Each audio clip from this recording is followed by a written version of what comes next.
দিল্লি বিমানবন্দরে প্রধানমন্ত্রী তারেক রহমানের তথ্য উপদেষ্টা জাহেদুর রহমানকে আটকে রাখার অভিযোগ নিয়ে আলোচনা চলছে কয়েকদিন ধরেই। এ ঘটনায় অবশেষে আনুষ্ঠানিক ব্যাখ্যা দিয়েছে ভারত। নয়াদিল্লির দাবি, জাহেদুর রহমানকে ভারতের প্রবেশে বাধা দেওয়া হয়নি, বরং প্রয়োজনীয় যাচাই বাছাই শেষে তাকে প্রবেশের অনুমতি দেওয়া হয়েছিল। তবে পরে তিনি নিজ সিদ্ধান্তেই ঢাকায় ফিরে যান।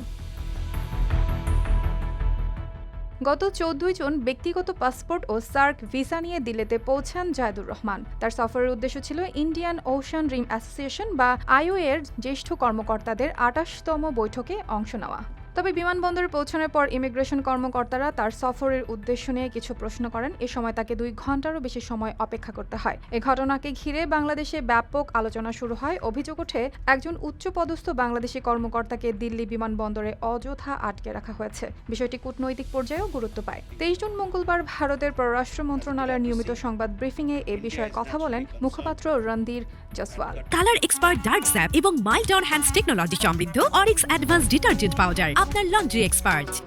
তিনি জানান, জাহেদুর রহমান ব্যক্তিগত পাসপোর্টে দিল্লিতে এসেছিলেন ও তার কাছে বৈধ সার্ক ভিসা ছিল।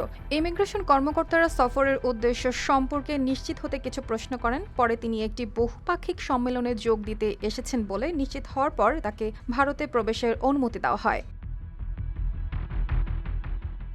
ভারতের পররাষ্ট্র মন্ত্রণালয়ের দাবি, প্রবেশের অনুমতি পাওয়ার পরও জাহেদুর রহমান নিজ ইচ্ছায় ঢাকা ফিরে যাওয়ার সিদ্ধান্ত নেন। অর্থাৎ তাকে ফিরে দেওয়া হয়নি বা ভারতে প্রবেশে নিষেধাজ্ঞা দেওয়া হয়নি। তবে ঘটনাটি নিয়ে বাংলাদেশের অবস্থান ভিন্ন। দিল্লি বিমানবন্দরে জিজ্ঞাসাবাদ ও দীর্ঘ সময় অপেক্ষা করানোর ঘটনায় অসন্তোষ প্রকাশ করে ঢাকা। পরে ভারতের ভারপ্রাপ্ত হাই কমিশনারকে তলব করে বাংলাদেশ পররাষ্ট্র মন্ত্রণালয়। এ সময় একটি আনুষ্ঠানিক প্রতিবাদপত্র তার হাতে তুলে দেওয়া হয়।